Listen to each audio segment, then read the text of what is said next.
नमस्कार, आप देख रहे हैं नव समाचार। मैं हूं रमाकांत उपाध्याय। गुरुग्राम में आए दिन आप देखते होंगे कि राजनीतिक और सामाजिक लोग आवाजें उठाते हैं कि आज हमारे गुरुग्राम में कभी सीवर पानी को लेकर समस्याएं, कभी चिकित्सा को लेकर, कभी कचड़े को, तमाम ऐसे प्रशासन से आवाज उठाने के लिए लोग बाग धरने प्रदर्शन भी करते हैं, परंतु प्रशासन और सरकार कितना काम करती है। आज उसी बीच में हमारे बीच में आज की मेहमान डॉक्टर सारिका वर्मा मौजूद है। डॉक्टर जी, आपका नव समाचार में बहुत बहुत स्वागत है। डॉक्टर जी, कैसे देखते हैं आप जब ये सारी चीजें सामने आती हैं कि आपने कचरे को लेकर बड़ा कूड़े का ढेर था, उसको लेकर आवाज उठाई, तो उस पर कितना काम हुआ? उसी से पहले मैं आपसे पूछ लेता हूँ। कचरे का जो प्रावधान है वो बदला नहीं है। हम जब भी जियो टैग फोटो डालते हैं तो अगले दिन ही एमसीजी वहां पे खत्ता साफ कर देता है, लेकिन जो प्रोसेस है वो चेंज नहीं होता। तो द पॉइंट इज कि एक दिन मैंने ट्वीट किया, आपने उसको बदल दिया, उससे कोई मतलब नहीं है। डेली वहां पे 365 डेज वहां का एक सिस्टम बदलना चाहिए। गुड़गांव में हम लोग कई वर्षों से कह रहे हैं कि जो सूखा और गीला कूड़ा है आप घर में अलग अलग देते हैं, इको ग्रीन उसको साथ में डाल के ले जाता है, भंडवारी में फेंकता है। अब भंडवारी का लैंडफिल पर 100 करोड़ रुपए जुर्माना लग गया एनजीटी से, और वो भी गुड़गांव की जनता से ही पे किया गया। इको ग्रीन पे फाइन नहीं लगा, वो एमसीजी ने हमारा पैसा सरकार को वापस दिया एज अ फाइन। लेकिन उसके बाद भी क्या हुआ, कहीं उन्होंने आज तक कंपोस्टिंग शुरू नहीं की। इस बात को 6 महीने ऊपर हो गए हैं। आज वो क्या कर रहे हैं, क्योंकि भंडवारी में फेंक नहीं सकते तो 16 नई जगह गुड़गांव शहर में लैंडफिल बन रहा है। एक लैंडफिल बन रहा था बसई में, जहां वाटर ट्रीटमेंट प्लांट है उसके ठीक सामने। इसका अगर वो वहां पे सिटीजन्स ने अपोज नहीं किया होता, गांव वालों ने अपोज नहीं किया होता और वहां एमएलए ने साथ नहीं दिया होता, तो मुख्यमंत्री वहीं पे उसको बनवा देते, तो पूरे गुड़गांव का जो पानी है, पीने वाला पानी, वो दूषित हो जाता। लेकिन भगवान की दया से थोड़ी सी अक्ल प्रिवेल कर गई, जनता ने वहां पे अपोज किया, वहां पे नहीं हो रहा। लेकिन 16 अलग अलग जगहों पे लैंडफिल हो रहा है। आप ये नहीं समझ रहे हैं, गुड़गांव अपने कचरे में खत्म हो जाएगा, डूब रहा है शहर। इतना सुंदर मिलेनियम सिटी जो आप स्मार्ट सिटी और वर्ल्ड क्लास सिटी बनाना चाह रहे हैं, आप कभी उसको दुबई से कंपेयर करते हैं, कभी सिंगापुर से कंपेयर करते हैं। आप अपने कचरे का प्रावधान तो कर नहीं पा रहे, आप क्या दुबई सिंगापुर बनाएंगे? ये सोचने वाली बात है। हम वेस्ट मैनेजमेंट के लिए एमएलए से भी मिल चुके हैं, मैं इको ग्रीन के सीईओ से मिल चुकी हूँ। मैंने उनको बताया कि यह मॉडल है जो हम कर सकते हैं। उन्होंने लोगों को स्टडी करने भेजा, बोला हाँ बहुत अच्छा मॉडल है, इसको डुप्लीकेट करते हैं। मैंने सेक्टर 31 आरडब्ल्यू से बात करके लैंड भी दिलवा दी। हर वार्ड में एक अगर बन जाता है, हर सेक्टर में अगर एक वेस्ट मैनेजमेंट यूनिट बन जाता है, तो ना आपके ट्रक्स जाएंगे जो इतना टन, हजारों टन कूड़ा रोज उठा के ले जाता है, ना वो ट्रक्स का पोल्यूशन होगा, ना आपको वहां पर इतना सारा लैंडफिल की जरूरत पड़ेगी। आप जो है इस कूड़े को सेग्रीगेट करिए, कंपोस्ट करिए, रिसाइकल करिए, बहुत थोड़ा सा जो बचता है उसको लैंडफिल में भेजिए। लेकिन एक साइंटिफिक मानसिकता है ही नहीं, तो हम क्या कर सकते हैं? निगम कमिश्नर को मिल लिए, इको ग्रीन से मिल लिए, एमएलए से मिल लिया। मुझे लगता है कि जनता को ही तय करना पड़ेगा कि सरकार बदलो तो शायद देश बदलेगा, वरना ऐसा जैसे चल रहा है वैसे ही चलता रहेगा। सारिका जी, आप एक अच्छे डॉक्टर भी हैं। गुरुग्राम में एक डॉक्टरों में आपका एक अच्छा नाम है, और आप मेडिकल एसोसिएशन की आप सचिव भी हैं गुरुग्राम के अंदर। तो आज गुरुग्राम की जो स्वास्थ्य की जो व्यवस्था है, एक गुरुग्राम में सिर्फ सिविल हॉस्पिटल है, और वो भी ऐसा सिविल हॉस्पिटल है कि वहां पर कोई भी आज उपचार की उम्मीद की जाए तो नागरिक नहीं कर पा रहा। ये हम भी कह रहे हैं इस बात को, और आपने कई बार इसको मुद्दे उठाए। एक सिविल हॉस्पिटल था, उसको तोड़ने में इन्होंने 4 वर्ष लगा दिए। कैसे देखते हैं आप इस चरमराई हुई स्वास्थ्य व्यवस्था को? मैं यही देखती हूँ कि गुड़गांव में जो सरकार है, गुड़गांव एक सोने की चिड़िया के रूप में यूज करती है। जितना भी हमारा टैक्स आता है, वी पे फॉर 70% ऑफ द रेवेन्यू। पूरे हरियाणा का 70% रेवेन्यू गुड़गांव से लिया जाता है। और अभी आपको पता है वो नई आबकारी नीति भी आई है गुड़गांव से और पैसा निकालने के लिए, और सारा पैसा जो है पूरे हरियाणा में यूज हो रहा है, लेकिन वो गुड़गांव के लिए यूज नहीं हो रहा। आप गुड़गांव का सिविल अस्पताल इतनी बुरी स्थिति में है, जब 6 महीने 7 महीने में पीडब्ल्यूडी गेस्ट हाउस बन सकता है, जब 9 महीने में गुरु कमल बन सकता है, तो 4 साल में आज आपकी हॉस्पिटल बिल्डिंग टूटी है। अब उसकी कब खुदाई होगी, कब वो बनेगा? मुझे लगता है 10 साल का प्रोजेक्ट तो ये पहले से सोच के बैठे हैं। और जो इवन करंट हॉस्पिटल है, जो गुड़गांव का सिविल हॉस्पिटल टेम्पररी है, वहां पे भी आपको पता होगा इस गर्मी के मौसम में 3 दिन बिजली नहीं थी। आप मान लीजिए मुख्यमंत्री मुख्यमंत्री किसी फंक्शन में जा रहे हैं, वहां एक जनरेटर की सुविधा कर, एक पोर्टेबल जनरेटर ला दिया जाता है ताकि वहां पे 24/7 कूलर भी चले, लाइट भी जले। लेकिन जब गुड़गांव में जब अस्पताल में बिजली नहीं थी किसी भी वजह से, वहां पे वो एक पोर्टेबल जनरेटर का ऑर्गेनाइज नहीं कर पाए। ये दर्शाता है कि इनको गुड़गांव की बिल्कुल चिंता नहीं है। गुड़गांव जो है एक हेडलेस चिकन के रूप में घूम रहा है। यहाँ पे सब आते हैं, जो चाहिए वो निकाल लेते हैं, लेकिन गुड़गांव शहर को, गुड़गांव की जनता को कोई सेवाएं नहीं मिल रही। ना स्वास्थ्य की सेवाएं मिल रही हैं, ना सफाई की सेवाएं मिल रही हैं, ना आपको किसी भी प्रकार का बेनिफिट मिल रहा है। हम लोग जो है टैक्स पे टैक्स दिए जाते हैं, लेकिन सरकार जो है हमारे बारे में बिल्कुल नहीं सोच रही। डॉक्टर जी, आपने बहुत अच्छी बात की। आज वास्तव में ही गुड़गांव को तमाम सारी चीजें, परंतु आप राजनीतिक पार्टी में एक कार्यकर्ता के रूप में काफी लंबे वक्त से पद पे भी रहे हैं, आप बांसवाड़ा विधानसभा अध्यक्ष रहे हैं, आप काम कर रहे हैं। आपने जब उस समय से काम किया तब यहाँ पर निम्न कुछ ही लोग हुआ करते थे, परंतु आज आम आदमी पार्टी का हरियाणा में इतना कोई खास वर्चस्व नहीं है। कैसे देखते हैं राजनीतिक आने वाले समय में कि आम आदमी पार्टी का क्या रूपरेखा रहेगा? आज भी जब अभी थोड़े दिन पहले पिछले साल जब निगम के निकाय चुनाव हुए थे तो आम आदमी पार्टी 27% वोट शेयर लाई थी, जबकि कोई बहुत बड़ी रैलियां नहीं हुई थी, हमारे शीर्ष नेतृत्व यहाँ पहुंचे नहीं थे। तो ये जनता जो है त्रस्त है, कांग्रेस और बीजेपी से परेशान है, आम आदमी पार्टी को एक इंस्पिरेशन के रूप में देख रही है, और मुझे लगता है आने वाले समय आम आदमी पार्टी का ही होगा। जिस तरह दिल्ली और पंजाब में शिक्षा और स्वास्थ्य की क्रांति आ रही है, हरियाणा क्यों उससे वंचित रहे। आज गुड़गांव के स्कूल में, हरियाणा तो छोड़ दीजिए, गुड़गांव के स्कूल में आज भी बच्चे टाट पर बैठ के क्लासेस ले रहे हैं।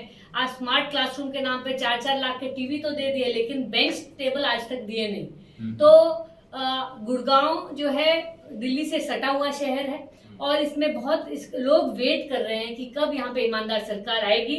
यहाँ पे हम डोर टू डोर कर रहे थे, कल भी हम 57 सेक्टर में कर रहे थे, तो लोग कह रहे हैं कि हम तो दिल्ली से हैं जी, हमें तो बिजली फ्री मिलती है, यहाँ पे कब मिलेगी, यहाँ तो बिजली इतनी ज्यादा है। ऑटो वाला ने बताया कि वो 10,000 रुपए के घर में रहता है और वहाँ पे 38,000 रुपीज का उसका बिजली का बिल आया।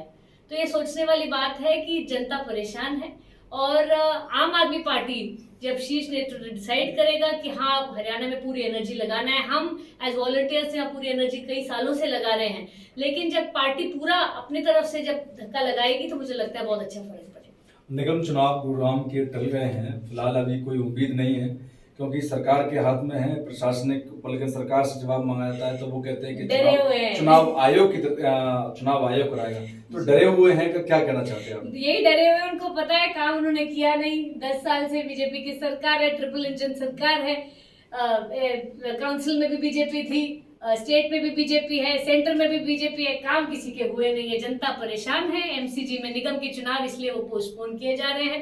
अप्रैल में ऐसा लग रहा था कि अभी अनाउंस करने वाले हैं, उनको पता लगा कि तो भाजपा का कहना है कि हमारी तो पूरी तैयारी है, हम जीत जाएंगे। जी, उनकी कहनी और कथनी और करनी में तो फर्क है, वरना कहते तो वो बहुत कुछ है, कभी करके दिखाए तब पता चलेगा।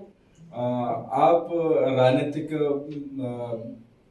पे भी काफी बार मैंने देखा है कि चर्चा करते हुए आप उस पर भी कई बार विश्लेषण करते हैं। तो कर्नाटका चुनाव में जिस प्रकार से कांग्रेस सरकार ने अपना वहां पर प्रश्न लड़ाया है, तो क्या लगता है उससे 2024 की लोग बाग उम्मीद कर रहे हैं? विपक्षी वाले सोच रहे हैं कि हम एक साथ मिलकर और 2024 का चुनाव लड़ेंगे और मोदी को हरा देंगे।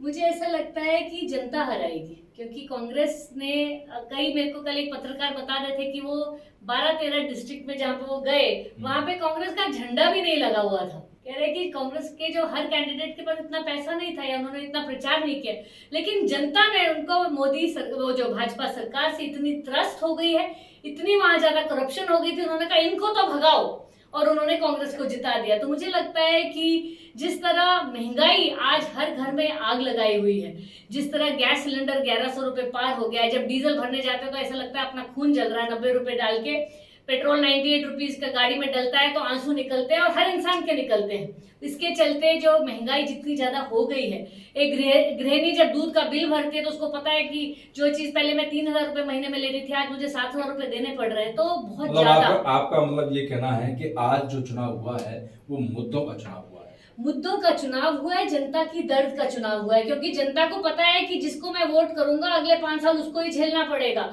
तो जनता ये ना भूले कि अगर आप आज हेट पे, अगर आप नफरत पे, अगर आप जाति और रात पात पे, इन चीजों पे अगर आप इलेक्शन लड़ेंगे तो आपके बच्चे आगे चल के पथराव ही करेंगे। वो हेट काम करेंगे, तलवारें उठा के घूमेंगे। आपको वो चाहिए या आप चाहिए कि आपके बच्चों को नौकरी मिले, आपके यहाँ पे खाने में आपका इतना बैलेंस डाइट बच्चों को दे सके, महंगाई थोड़ी कम हो, आपके 4 पैसे बचें, आप जनता तय करेगी। और जनता ने कर्नाटक में एक तरफिया तय किया कि भाई इनको तो हटाओ। तो मुझे उम्मीद है कि जनता, मुझे नहीं फर्क पड़ता कि XYZ, मोदी सरकार ने जितना अन्याय किया है पिछले 10 वर्षों में, अब उसका अंत होना चाहिए। मैं उम्मीद कर रही हूँ कि 2024 में जनता डिसाइड करेगी कि महंगाई के खिलाफ, बेरोजगारी के खिलाफ, ये टेररिज्म के खिलाफ, जिस तरह ये सरकार की तरफ से टेररिज्म हो रहा है, उसको बंद किया जाए। जी डॉक्टर साहब, आपने जिस प्रकार से बताया कि मुद्दाओं का चुनाव हुआ, वास्तव में अगर देखा जाए कि कांग्रेस के पास में ऐसे कई डिस्ट्रिक्ट थे। मैं भी आपकी जानकारी के लिए और अपने दर्शकों की जानकारी बता देता हूँ कि कांग्रेस में इस बार चुनाव हुआ जहाँ पर 3500 से अधिक भारतीय जनता पार्टी ने रैलियां की, जिसमें बड़े बड़े स्टार प्रचारक भारतीय जनता पार्टी के लोग बाग रहे। और जितना महंगा चुनाव था कि भारतीय जनता पार्टी ने और प्रधानमंत्री नरेंद्र मोदी ने पूरी ताकत लगा दी, जो भी साम दाम दंड भी लगा सकते थे, परंतु हार का सामना करना पड़ा। और ये जनता का चुनाव ऐसा लोग वहां कह रहे हैं, जिससे कि 2024 की उम्मीद देखी जा रही है, ऐसा भी लोगों का मानना है।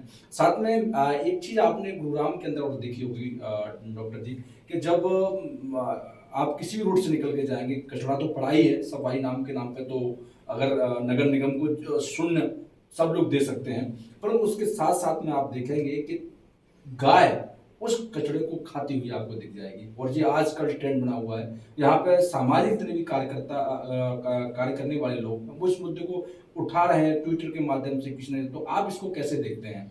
ये देखती हूँ कि आपने, भारतीय जनता पार्टी ने गाय के नाम पर कितने वोट लिए हैं, और कितना ये गाय बचाने वाले इतने इतने झुंड बन रखे हैं, लेकिन आप गाय को कहाँ बचा रहे हैं? गाय हर रोज सुबह प्लास्टिक खाती हुई दिख रही है।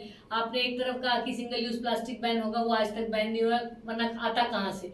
और गौ माता बेचारी हमारी जो है कचरा खाते हुए, और उनके जब कई बार ऑपरेशन करके कई वीडियो निकले हैं, जब 40-40 किलो प्लास्टिक गाय माता के पेट से निकलता है। तो केवल और केवल प्रचार करने के लिए आप गाय का नाम यूज कर रहे हैं, कभी आप उसके बचाव के लिए कुछ नहीं कर रहे हैं। आप कई बार एक वीडियो भी आया था गौशाला में, कई वो पैसा का गबन कर दिया और ऑलमोस्ट 200 गाय मर गई। उस पर क्या एक्शन लिया गया? पीछे अभी जो काऊ के ऊपर वो जो डिजीज हुई थी, कितनी हजारों काउज हरियाणा में मर गई, उस पर क्या एक्शन लिया गया? तो ये केवल वोट लेने के लिए और नफरत फैलाने के लिए गौ माता के बढ़ा दिया है। हाँ, बजट जो था मेरे ख्याल 36 करोड़ था, 400 करोड़ कर दिया। तो अब ये बेसिकली ये मानना है कि पहले गाय के नाम पर हम 36 करोड़ नहीं खर्चा करते थे, हम उसका गबन करते थे, अब हम 400 करोड़ का गबन करें। क्यों? मुझे नहीं लगता है कि ये एक्चुअली गाय का कोई वेलफेयर चाहते हैं। वरना जगह जगह छोटी सी गौशाला बननी चाहिए, जहां पर जितनी भी स्ट्रे काउज उनको रखा जाए, जो बुल्स हैं काउज उनको रखा जाए। और मैं एक पॉजिटिव बात बताती हूँ। एक डंग हो करके कंपनी है जो शायद NCR में ही कहीं पे है, और वो वहाँ पे जो काउ डंग है, जो काउज जो अब दूध नहीं दे पाती है, बुल्स हैं, उनको अलाइव रखती है, उनको अच्छा खाना देती है, उसकी डंग से प्रोडक्ट्स बना रही है। तो सरकार अगर चाहे तो ऐसे NGOs को इन्वॉल्व करके, thinking out of the box करके, अपनी गाय का भी बचाव कर सकती है, अपने पर्यावरण का भी बचाव कर सकती है, अपनी रोड्स को भी काउ फ्री कर सकती है। लेकिन हमारे प्रॉब्लम क्या है कि हम सिर्फ अनाउंसमेंट करना चाहते हैं, पैसे का गबन करना जानते हैं, हम काम करना नहीं चाहते। ना उनकी नीयत है काम करने की, ना उनके पास विजन है, ना साइंटिफिक टेम्परामेंट है, तो काम कौन करेगा? डॉक्टर साहिबा, बिल्कुल आपने सही बात कही। इसमें मेरा एक टोल से जुड़ा हुआ मुद्दा अभी ट्रोल भी कर रहा है, टोल का मुद्दा। तो कैसे देखते हैं इसको? टोल जो खिड़कीदोला टोल प्लाजा के नाम से जाना जाता है, तो वहाँ पे कई लोगों ने प्रयास कर लिया, क्षेत्रीय लोगों ने प्रयास कर लिया, कई लोगों ने पत्राचार किए, सरकार से गुहार लगाई कि अब टोल हटेगा, अब टोल हटेगा। इससे ट्रैफिक व्यवस्था को लेकर बड़ी दिक्कतें हो रही है यहाँ पे। तो तमाम ऐसे प्रश्न आज उठ रहे हैं। और महंगा टोल है, लोगों को आने जाने में एक बार में 80 रुपए वन साइड लगता है। उसमें ये भी नहीं है कि 24 घंटे में आपको रिलीफ मिल जाए, उसमें कुछ कम पैसा कर दिया जाए। तो कैसे देखते हैं इस टोल को? और गडकरी जी ने और मनोहर लाल खट्टर जी ने, जो कि हमारे अपने प्रदेश के मुख्यमंत्री, उन्होंने कल कह भी दिया कि ये नहीं हटेगा, इससे कोई ट्रैफिक जी ऐसा है कि खिड़की टोल जो है वो गुड़गांव के जनता के साथ एक बहुत ही अत्याचार है। आप पहले देखिए, अगर पहले नोएडा का जब टोल शुरू हुआ था एक्सप्रेस पे तो 11 रुपए लगते थे। 11 रुपए किसी को देना बड़ी बात नहीं लगती। जब दिल्ली से गुड़गांव हम आया करते थे, टोल बना था जो 32 लेन टोल था, उस पर 16 रुपए था, आई थिंक उतना ही था, बहुत ज्यादा अमाउंट नहीं था। ये टोल जो है पहले ही 65 रुपीज था, अब 65 रुपीज करके इन्होंने बढ़ा के इन्होंने 80 रुपीज कर दिया, वो भी वन वे। अब आप मेरा एक क्लिनिक है वहां पे, मैं जाती हूँ 1 घंटे में पेशेंट देख के वापस आ जाती हूँ। मेरा पेट्रोल का खर्च कितना लगता है और मेरा टोल का 180 रुपये 160 रुपये लग जाता है। तो और वहां पे सरकार को ये सोचना चाहिए और थोड़ा सा ना out of the box thinking, जैसे मैंने पहले भी कहा, they have to be more inclusive. अगर जनता कुछ कह रही है तो आपको जनता की सुननी पड़ेगी। सरकार जो यहाँ पे हमारे मुख्यमंत्री हैं, हमारे जो बड़े बड़े मंत्री हैं, वो अपने आप को भगवान समझने लगते हैं। वो भूल जाते हैं कि वो जनता के प्रतिनिधित्व हैं और उनका जवाबदेही जनता की तरफ है। अगर आपको यहाँ भेजा गया है कि जनता की प्रॉब्लम्स को सॉल्व करें, अगर जनता कह रही है, सारी स्थानीय जनता कह रही है इसको हटा दीजिए, और आपको ये भी पता है कि अगर ये टोल हट जाता है तो जो मानेसर में और न्यू गुड़गांव में इतने जो सेक्टर्स हैं वहां पे रेट्स बहुत अच्छे हो जाएंगे, क्योंकि ये एक बहुत बड़ी एक ब्लॉक है। एक ऑफिस बंदा जो जा रहा है रोज का अगर 180 रुपए दे रहा है, महीने के कई हजार रुपए उसके लग जाते हैं केवल टोल के खर्चे में। तो गुड़गांव सुबह आएगा शाम को जाएगा, उसका रोज का 200 रुपए मान लीजिएगा उसका खर्चा है। पर अगर आप उसको हटा देते हैं, जो वहां पे खाली अपार्टमेंट्स पड़े हैं वहां पे रेंट बढ़ जाएगा लोगों का, जो इन्होंने करोड़ों रुपए का इन्वेस्टमेंट कर रखा है, वहां घर खाली पड़े 10-12 हजार रुपए का उनको वहां पे रेंट मिलता है, वहीं पे रेंट इंप्रूव हो जाएगा, वहां इकोनॉमी अच्छी हो जाएगी, वहां पे मार्केट्स अच्छी हो जाएंगी, वहां आपका गुड़गांव जो है वो डिकंजेस्ट हो जाएगा। लेकिन आप थोड़ा इसके बारे में सोच ही नहीं रहे हैं। जन सरकार जो है एक तानाशाही रवैया अपनाई हुई है। उनको लगता है कि भाई आज हम इस कुर्सी पे हैं तो बस हमारा ही बात चलेगा। But the point is not this. मैं ये मानती हूँ you are here for public service. आप सर्विस वर्ड तो भूल गए हैं, आप पब्लिक को भी भूल गए हैं। महिलाएं जो है अपना दुपट्टा आपके पैर पर फेंकती है और मुख्यमंत्री इतना नहीं एज ए आदमी की उठा के तुरंत वापस है कि बहन जी ऐसे मत करिए, वो बैठे रहे। इस तरह के मुझे लगता है कि ये जो उनकी जो 10 साल की मुख्यमंत्रीशिप है ना, उनके माथे पे चढ़ गई है। वो भूल गए हैं कि वो जनता के प्रतिनिधित्व हैं, वो जनता की सर्विस करने आए हैं, और अगर जनता कह रही है इस टोल को हटाए तो उसको जरूर हटाना चाहिए। 2024 में आम आदमी पार्टी यदि हरियाणा के अंदर आती है तो क्या परफॉर्मेंस रहेगा? जिस प्रकार से आप तमाम ये परेशानियां जो हमारी सामाजिक दृष्टिकोण से देखी जाती हैं और जिस प्रकार से आप बता रहे हैं, टोल के मुद्दा हो, जो सफाई का हो, जो पानी का हो, जो ट्रैफिक का हो, आज तो अपने शहर के अंदर लूट और चोरी के मामले भी सामने आने लगे हैं, तो तमाम ऐसी जो सारी चीजें, तो क्या लगता है जब आपकी सरकार प्रदेश के अंदर आती है, यदि बन जाती है संभावना आम आदमी पार्टी की, तो क्या आम आदमी पार्टी इन सब मुद्दों पर चुनाव लड़ेगी और जब जीतती है तो क्या वास्तव में काम करके दिखाएगी सब? बहुत अच्छा सवाल है और मैं इसका जवाब सीधे सीधे कहना चाहूंगी कि 100% ये सभी मुद्दे हमारे मैनिफेस्टो में रहेंगे। और आपको पता है आम आदमी पार्टी का ट्रैक रिकॉर्ड है, जो भी हमारे मैनिफेस्टो में, हमारे घोषणा पत्र में जो अरविंद जी की गारंटीज होती है, वो हर एक चीज को हम लागू करके रहेंगे। आपको पता है पंजाब में ऑलरेडी 10 से ज्यादा टोल बंद हो चुके हैं, पंजाब में ऑलरेडी 500 से ज्यादा मोहल्ला क्लिनिक बन चुके हैं, वहां पे स्कूलों को अच्छा करने का काम हो रहा है। दिल्ली में स्कूल इतने अच्छे हो गए हैं कि दिल्ली में वहाँ हॉकी टर्फ अवेलेबल है, स्विमिंग पूल अवेलेबल है, वो भी सरकारी स्कूल में। तो बिजली, पानी, शिक्षा, स्वास्थ्य, सड़क, सफाई और टोल, इस पे हमारा फोकस रहेगा। और जनता को हम प्रॉमिस कर रहे हैं कि जो भी हम वादा करेंगे उसको पूरा करके दिखाएंगे, आपको निजात दिला के रहेंगे। एक मौका हमें देना पड़ेगा, एक मौका दे के देखिए। आपने सभी सरकारें देख ली, पहले इनेलो की देखी, 10 साल कांग्रेस की देखी, अब 10 साल बीजेपी की देखी। एक मौका हमें दे के देखिए।